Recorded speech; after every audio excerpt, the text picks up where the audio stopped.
Cabin crew, please prepare for landing. Sampai pun kami ke Temuan Hills yang terletak di Kampung Senama Hulu, Rembau, Negeri Sembilan.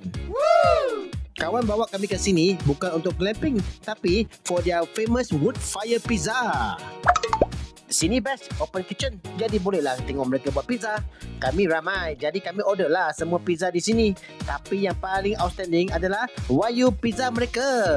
Staff bagi tahu mereka menggunakan A5 Wagyu. Sini ada beberapa lagi signature pizza, termasuk seafood dance pizza dan juga truffle pizza.